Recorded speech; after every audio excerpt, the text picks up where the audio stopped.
Boa noite, meus irmãos. Pode se assentarem. Sejam bem-vindos aqueles que nos visitam. Você é muito bem-vindo neste lugar. Nós somos a família Cristã Dádiva. Nós temos um privilégio de receber você aqui. Sabe, nós estamos pregando e construindo algo a qual talvez você já tenha visto aqui, a construção através das pregações que Deus tem ministrado muito forte sobre arrependei-vos. Arrependei-vos. E essa semana, antes de ter esses acontecidos, Deus já vinha ministrando algo no meu coração, a qual no final da semana, do meio para frente, veio fazer muito sentido ao que Ele queria falar com a igreja. E a minha oração é que nessa noite eu possa conseguir transmitir para você tudo aquilo que o Espírito transmitiu para mim. E que você possa ter a revelação, que cada pessoa possa ter a revelação individual, personalizada, para que não fique dúvida no seu coração de tudo aquilo que Deus nos formou para ser, e de tudo aquilo que nós somos nele, e todo o poder que Ele nos conferiu através do nome de Jesus.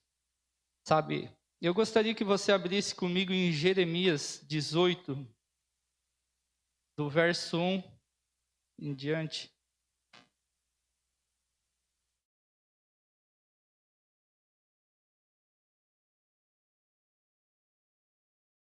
Essa é uma passagem a qual quem é cristão mais antigo vai conhecer, vai saber muito bem.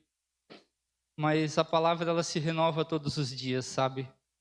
A revelação ela é gradativa, conforme a gente vai lendo, o mesmo versículo ele vai se revelando conforme a medida que Deus quer que ele seja revelado em nossas vidas.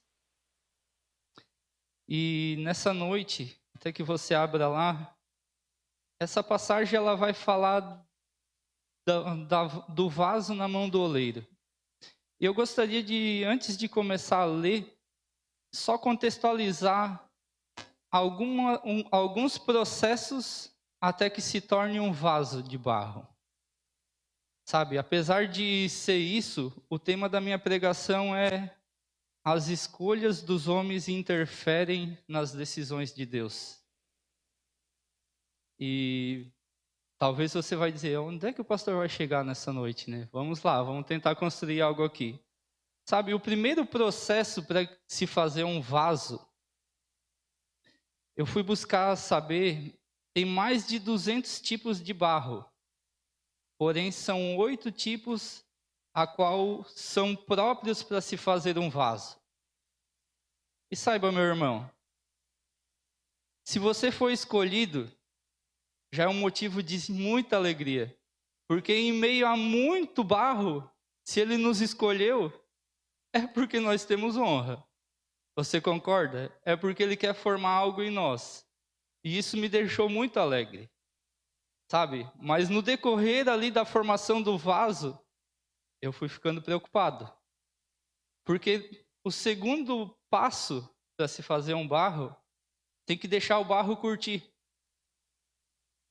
E sabe, quando a gente fica muito tempo de escanteio, parado, sem olhares de pessoas, muitas vezes a gente vê Deus falando com todo mundo e parece que não fala conosco.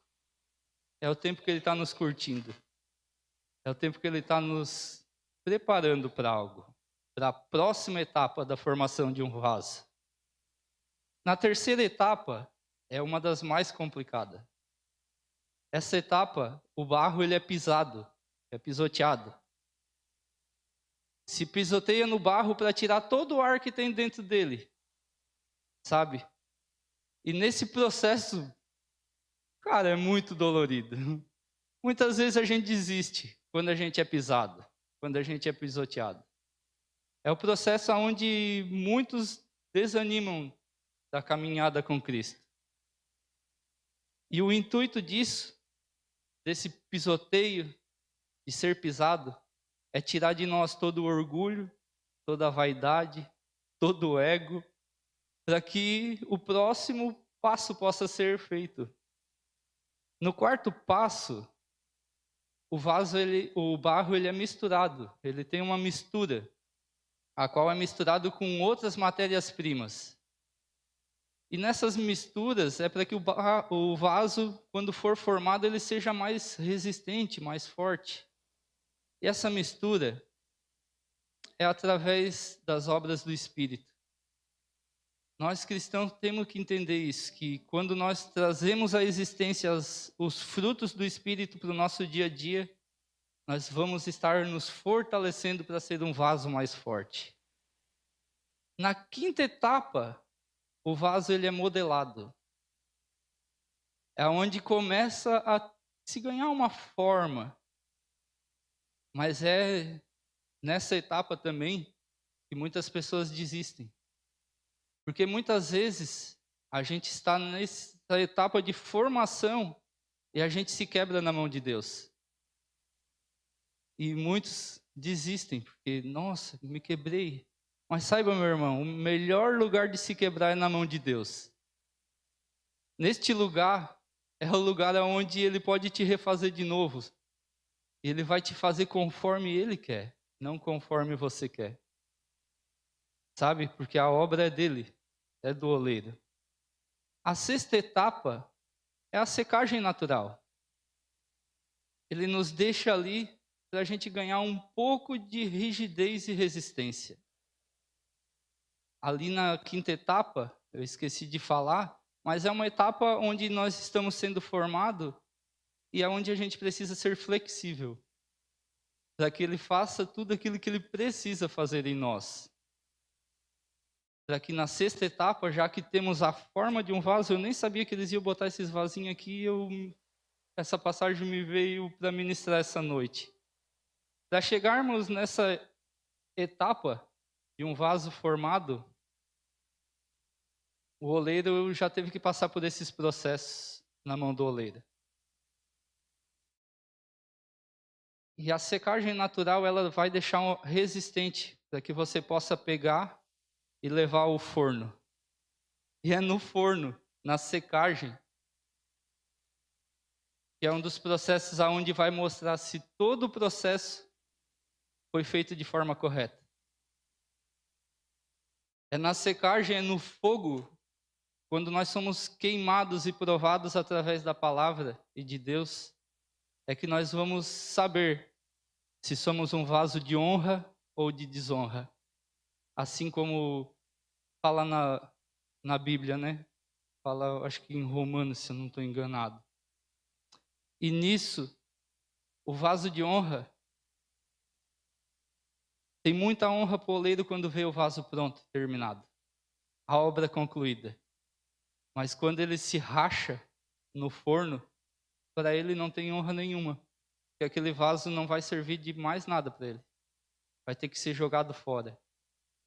Se fosse trazer para os dias atuais, talvez falando de olaria, né? Onde se fabrica tijolo e telha, alguns construtores teriam mais palpável esses exemplos. E é do mesmo processo. O tijolo, quando ele é colocado no fogo, ele se racha todo. Não adianta, não precisa nem perder tempo com ele em querer carregar, porque ele vai se estraçalhar, quebrar, e ainda por nada assim ele vai quebrar outros que estão na pilha com ele. Sabe? E é através disso que eu te contextualizei, e agora vamos para a palavra aqui, em Jeremias, no capítulo 18. A palavra de Yahvé, o Senhor, que veio a Jeremias orientando: dispõe-te e desce à casa do oleiro, e lá receberás a minha mensagem. Desci à casa do oleiro, e eis que lá estava ele, concentrado na confecção de sua obra, sobre uma roda de madeira. Contudo, o vaso de barro que ele estava formando estragou em suas mãos, e ele refez, moldando outro vaso de acordo com o seu desejo. Então Yahvé dirigiu-me sua palavra, dizendo: por acaso não poderei eu fazer de vós como fez este modesto oleiro com sua obra de barro?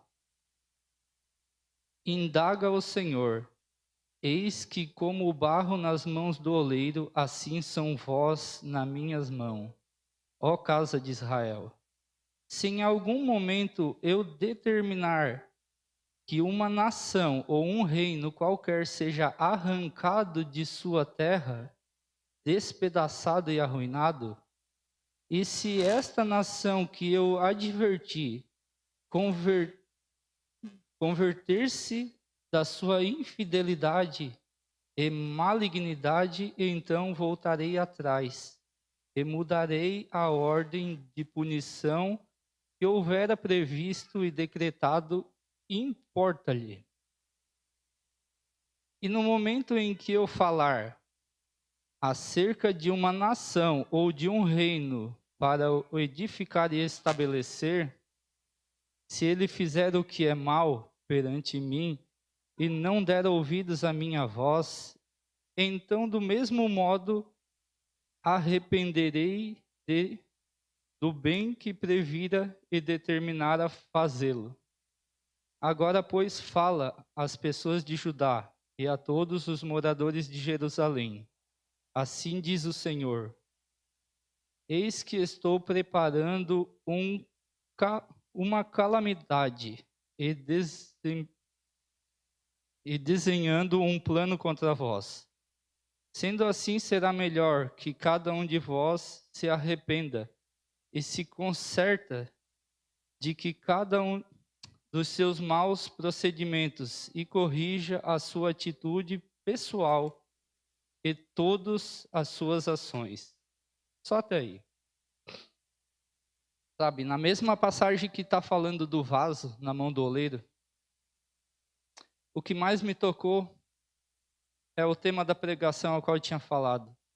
As escolhas dos homens interferem na decisão de Deus. Sabe, por mais que um vaso ele possa ser formado nas mãos do oleiro, ele possa ser um vaso de honra, as nossas decisões elas interferem numa nação. Elas interferem na nossa casa, na sociedade a qual a gente está inserido. Por isso, a ministração ela se volta através do arrependa-se. Pense em si mesmo, pense nas suas atitudes, pense no que você tem feito com o evangelho que tem sido pregado ou a forma a qual você tem vivido. Você pode matar uma nação, mas também pode trazer vida. Deus falou fortemente comigo isso. Ali no verso 1, Deus fala a Jeremias para descer à casa do oleiro. E lá ele ouviria a voz de Deus. Cara, eu fiquei pensando, se Deus falou, né? Jeremias já tinha ouvido a voz de Deus, certo? Para que ele desceria lá para ouvir a voz de Deus? Se você veio aqui nessa noite, é porque Deus te moveu a estar aqui.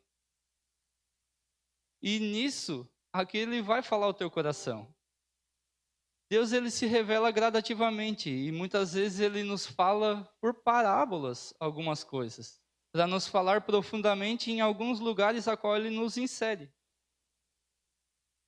Por isso que você está aqui, sabe?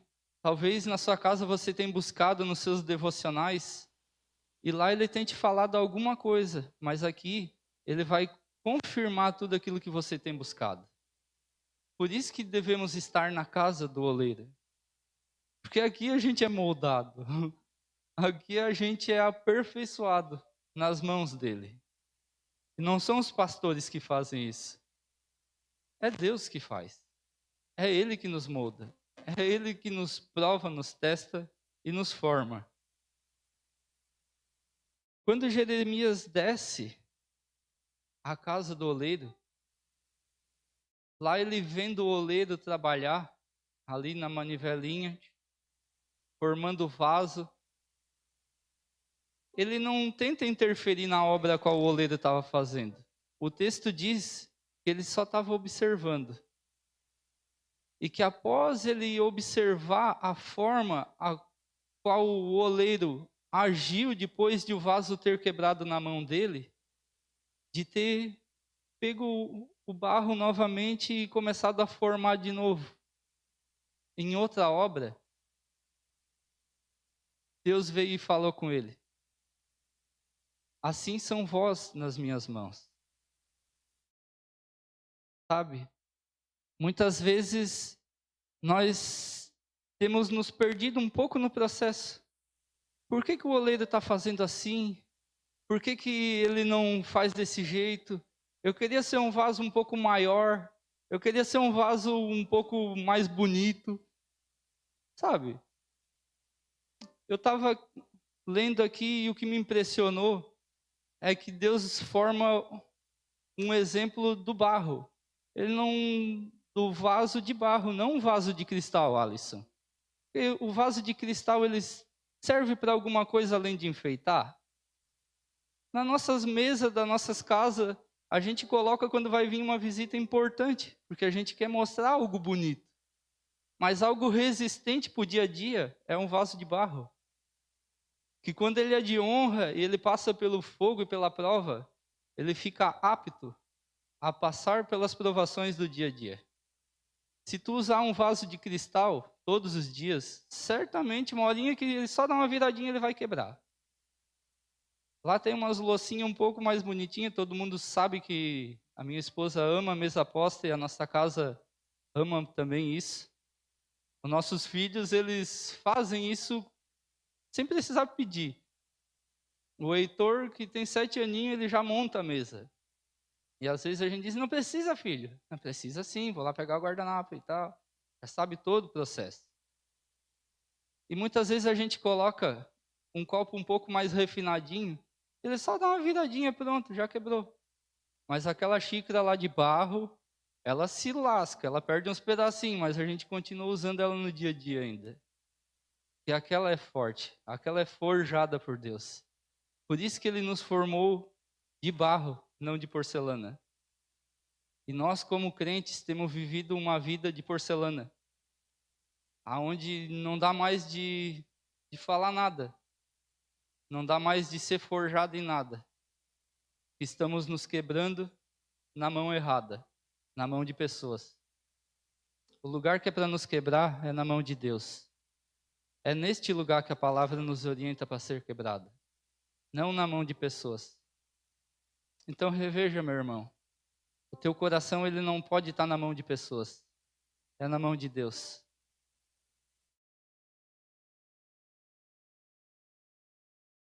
Sabe, voltando aqui para o texto, um ponto que Deus ele também falou muito forte ao meu coração é sobre o tema. Que ali pelo verso 8, vai dizer assim: e se esta nação que eu adverti converter-se de sua infidelidade e malignidade, então eu voltarei atrás e mudarei a ordenança de punição que havera previsto e decretado, que importa-lhe. Sabe o que tem a ver isso com o vaso? De uma nação ela se converter dos maus caminhos? Porque perante a sociedade onde a gente está inserido na nossa casa, se um já se converter, Alisson, e entender de se colocar perante ao Senhor para que ele seja moldado e se arrepender dos seus pecados e começar com o entendimento a sair de um lugar de acusação, porque muitas vezes a gente está no lugar do diabo, de acusadores. Esse lugar é dele, não é de cristão. O nosso lugar é de estar sendo cooperadores do reino de Deus. E quando tu é um cooperador, tu não age com acusação, mas tu tem um entendimento de que eu pequei,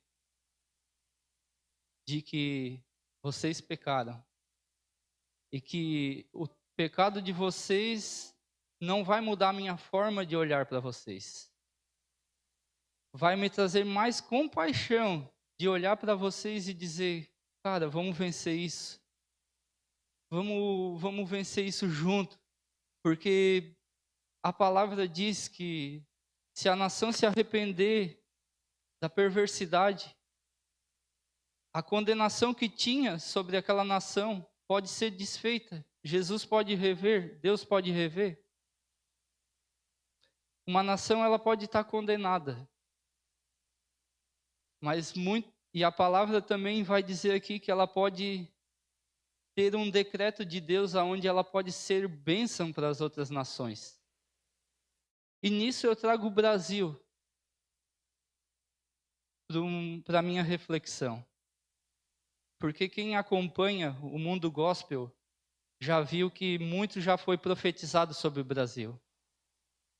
Já foi profetizado que daqui sairiam missionários, começaria o avivamento, sairiam pregadores, profetas. E da mesma forma que eu olho para o Brasil, vendo isso, tudo que Deus decretou que o Brasil seria abençoado, eu também tenho visto o quão a humanidade está pervertida, o quão as leis estão indo contra os princípios de Deus, o quão a iniquidade tem tomado conta. Sabe, a guerra civil ela começou no Brasil há anos já. E a gente não tem se atentado a isso. Pessoas têm se polarizado de partidos em partidos e eu sou esse e eu sou aquele. E não têm sido tolerantes. A igreja nessas últimas eleições ela tem se posicionado de forma errada. Eu confesso. E eu peço perdão como igreja do Senhor para Ele, da forma errada a qual a gente se posicionou. Nós temos idolatrado pessoas que não é para ser idolatrada. Achado que pessoas são salvadores, a qual só há um Salvador. Nós temos crido em pessoas a qual são falhas como nós. E que talvez têm princípios e valores mais parecidos com o da igreja. Por isso que a igreja pegou tão firme nesse quesito. Porém, não há garantia nenhuma na pessoa a qual as coisas melhorarão. O único que pode fazer a vida mudar é Jesus. A garantia de passar por tribulações e ter paz no coração só através de Cristo Jesus. Pessoas podem estar famintas, mas se elas têm Cristo, elas estão cheias. Por incrível que pareça. E a gente tem visto isso. Nós temos andado com casais onde tem passado por muitas dificuldades financeiras. Mas tu vê neles uma alegria que só Cristo pode dar. Eu não posso dar essa alegria para eles. Nenhuma pessoa pode dar. Só Cristo pode, Elias, encher um vazio existencial a qual a humanidade quer encher nas coisas, nas pessoas, nos status, nas aparências. Sabe quando um vaso ele é formado para colocar algo dentro. E quando Deus ele nos forma, é para colocar o Espírito Santo dentro de nós. E se nós tivermos só um trinquezinho, o Espírito Santo vai estar vazando toda hora para o lugar errado. Por isso que a gente não consegue transbordar, assim como diz a palavra. Porque nós estamos ainda trincados. Tem a música Eu Quebro o Meu Vaso, não sou bom para cantar. A Thalia é bem melhor do que eu aqui. Essa música ela é muito interessante e eu não conseguia entender ela por um completo, até ler essa passagem. O vaso ele precisa ser quebrado, gente. Nós precisamos nos quebrar, mas no lugar certo. não precisamos nos quebrar em lugar errado. Na presença de Deus é o melhor lugar para ser quebrado. Quando nós nos quebrarmos na presença dele, arrependendo dos nossos pecados e do nosso modo antigo de viver, Deus vai começar a ser formado e gerado dentro de nós, para que a gente consiga andar à semelhança dele. E a partir de então, a gente vai conseguir influenciar outras pessoas a serem parecidas com Cristo. E as pessoas vão desejar, porque tu não vai impor, mas tu vai mostrar um Cristo. Tu não vai pregar com palavras, tu vai viver um Cristo. E quando tu viver, pessoas vão ser transformadas à tua volta. E quando pessoas forem transformadas e se arrependerem dos seus pecados, a nação será resgatada. Não adianta a gente achar que vai fazer grandes coisas querendo começar por algo grandioso. Vamos começar das pequenas coisas a qual Deus já nos deu. É no nosso dia a dia. É no nosso modo de viver. Nesse modo de viver, nós vamos estar demonstrando um Cristo verdadeiro. E não mais um Cristo de cristal. Aonde qualquer coisa quebra, arranha, ofusca. Porque até um cristalzinho, se tu pegar lá, aquela esponjinha amarelinha com o ladinho verde lá, que a mulher diz tanto assim, lava com o lado amarelo. Não lava com o lado verde. Tu vai riscar o cristalzinho. Tu vai deixar marcado. Então, meus irmãos, meu convite nessa noite é: vamos nos quebrar na presença de Deus. Como igreja do Senhor, tudo que tem acontecido no Brasil, ao qual eu estava falando, essas guerras civis, o clima, a qual no Nordeste é uma seca inigualável, no Sul são enchentes uma atrás da outra, são calamidades e calamidades a qual tem acontecido. O clima, a terra está clamando, enquanto os crentes não estão. Quando nós acordarmos e começarmos a clamar, vai haver um avivamento. E o clima vai parar de clamar. Porque se não há bocas que clamem, o clima vai clamar. A atmosfera vai clamar. As guerras vão clamar. E não porque Deus é malvado. Não. Ele nos deu um livre-arbítrio. Mas Ele nos deu uma ordenança. Sejam obedientes. Assim como eu preguei na última vez aqui sobre o matar o Adão e deixar viver Cristo, nós precisamos entender isso. Que tudo parte através da obediência. Não precisamos inventar a roda de novo. É algo tão simples, a qual a gente não tem vivido. E eu confesso que como filho, enquanto filho na casa dos meus pais, muitas vezes eu fui desobediente. Perante a sociedade, perante governantes, a autoridades, eu me portei com desobediência, achando que a minha rebeldia seria a solução do mundo. Enquanto é só ser obediente, é a solução do mundo. Não tem outra coisa, Natanael. Não tem outro modo de viver. A palavra tem até memezinho a qual o Heitor brinca, dizendo: pai, tu viu o senhorzinho lá que diz que a pior vida de se viver é ser crente? Vocês já viram talvez esse videozinho, esse memezinho? Porque crente tem que morrer para si mesmo todos os dias. Tem que ter um novo estilo de vida para ser um crente cristão. Porque crente, de qualquer outra forma, você pode ser, mas crente cristão tem um preço a se pagar. Talvez nós não queremos pagar, porque ele é pesado ao modo de viver, aos nossos olhos. Mas nisso, A gente continua sendo orgulhoso.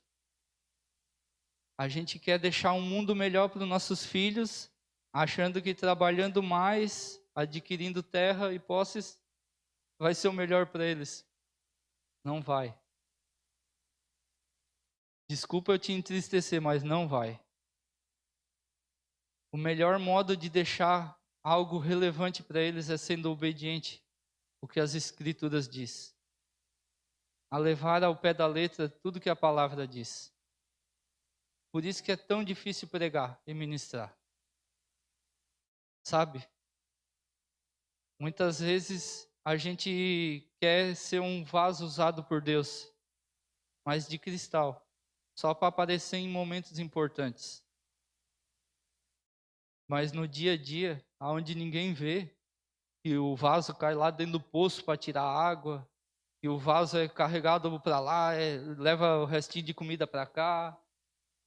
A gente não quer viver esse processo. E a gente acha que isso não tem valor. Mas as coisas que mais têm valor na vida é o processo, não é o final. Assim como o Kainan pregou no domingo passado aqui, a gente fica preocupado com o final e não vive o processo. E no meio do processo, tu fica frustrado, fica decepcionado. Mas tu vai ver que lá no final é só meia horinha de festa. Vai fazer um aniversário para um filho, tu se organiza, se planeja. Se tu vai fazer um casamento, tu fica 3, 4 meses pensando e tal e tal. Para 40 minutos de cerimônia. Né, Vanessa, né, Moisés? A gente se desgasta tanto, tanto, tanto, pensa tanto e não aproveita o processo. E o que Deus, Ele nos orienta é viver bem em meio aos processos. Porque senão o final, se tu não passar ali pelo processo exato, na hora que você ser colocado na fornalha, você vai rachar. E não vai servir de nada. Sabe, meu irmão, é um novo tempo. O mundo tem clamado, as guerras têm chegado. E nós precisamos estar atentos a tudo isso. E a gente precisa reconhecer os nossos pecados como indivíduos. Porque aqui ele forma vasos individuais. Mas para que uma nação seja salva, a gente precisa nos arrepender até de pecados a qual nós não nos cometemos. Até pecados a qual autoridades têm cometido. E eu não falo só de autoridade política, porque no meio religioso a gente tem visto muitos escândalos, a qual pessoas têm se corrompido pelo dinheiro, a qual pessoas têm negligenciado o evangelho e barganhado, fazendo de um altar um negócio próprio. E não é isso um evangelho. Arrependei-vos, pois é chegado o reino dos céus. Ele está à porta e bate. E como será no dia que ele chegar e voltar? Nós vamos estar preparados? Eu tenho pensado muito no que eu tenho vivido até aqui. E Deus tem me pisado muito. Muito, muito, muito. E uma coisa que eu tenho entendido é que conforme tu suporta tudo, o processo ao qual vai ser feito, quanto mais tempo tu ficar escondido, quanto mais tempo tu vai ser pisado, maior é o vaso que ele vai fazer na tua vida. Agora basta tu suportar. Basta ser resiliente e resistir o processo. Sendo firme em tudo. Porque no final, a honra e a glória é toda dele. Não é nada nossa. Que a obra é conforme o desejo dele, conforme ele quer manejar nas mãos dele. E muitas vezes a gente acha que a obra é nossa. Gostaria de chamar o louvor aqui.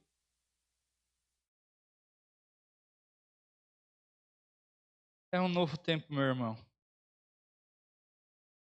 É um tempo de a gente deixar o nosso orgulho, a nossa vaidade de lado, sabe?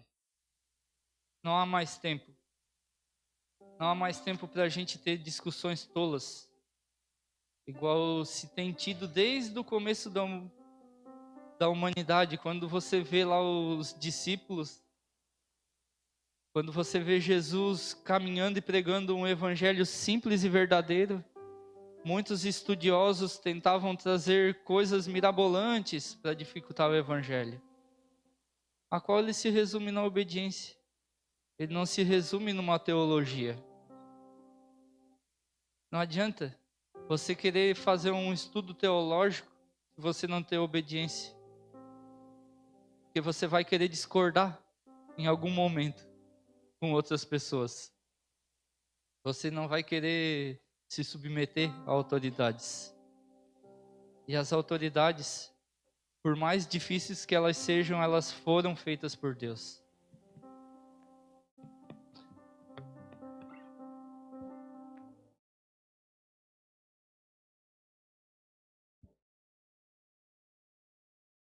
Você pode se pôr de pé?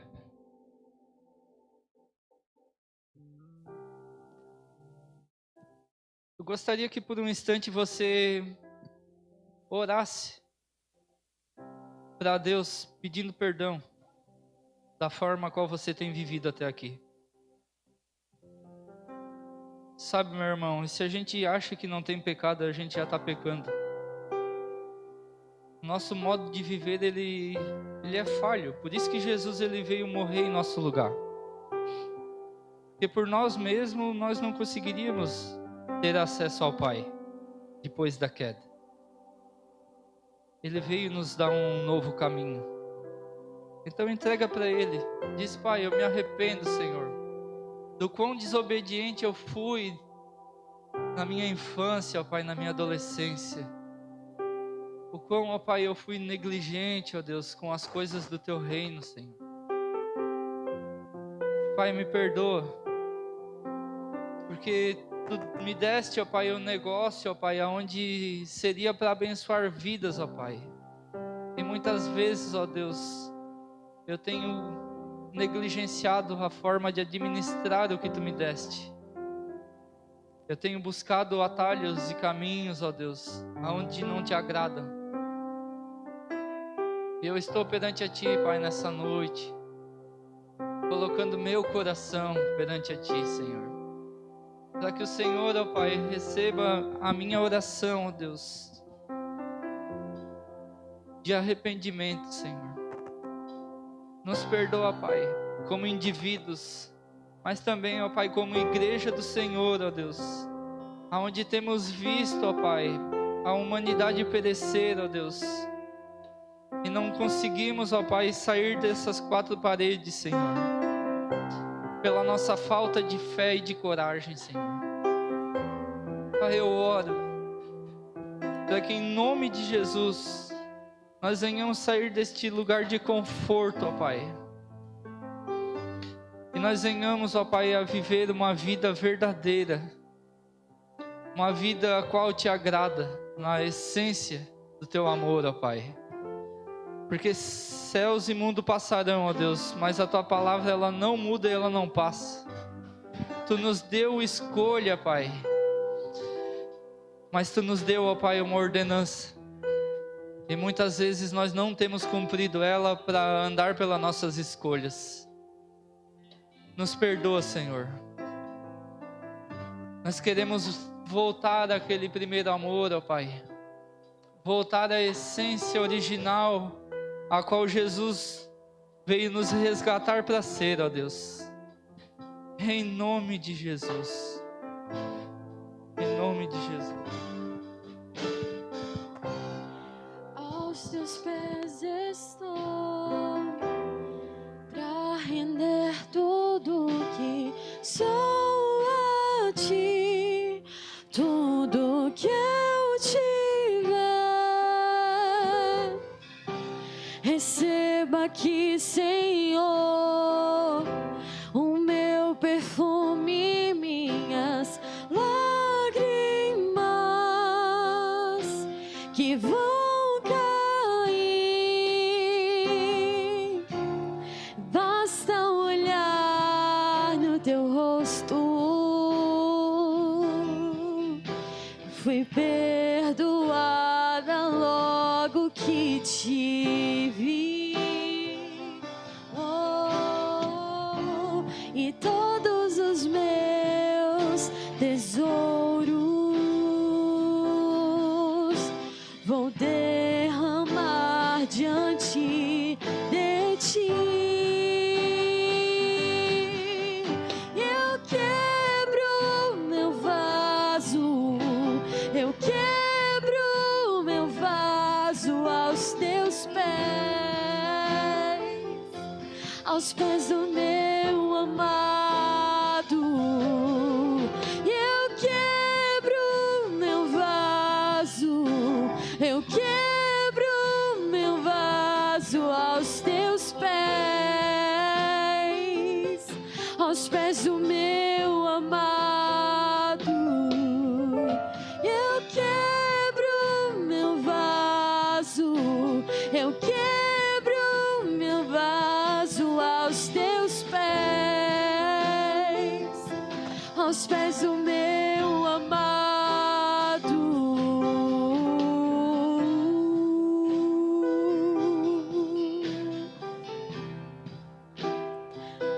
Tua presença vale mais, Senhor,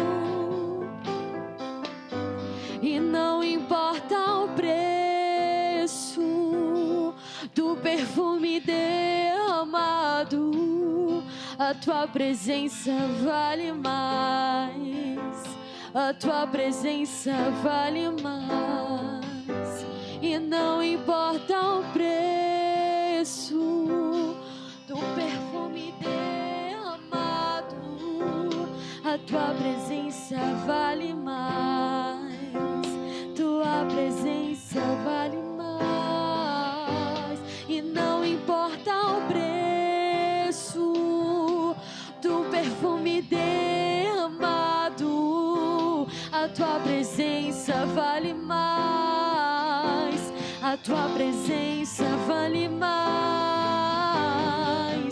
Eu quebro meu vaso, eu quebro meu vaso aos teus aos pés do meu amado. Eu quebro meu vaso, eu quebro meu vaso aos teus pés do meu amado. Sabe, meu irmão, eu gostaria que você desse a mão para a pessoa que está ao seu lado agora e fechasse os corredores e orasse pela nossa nação.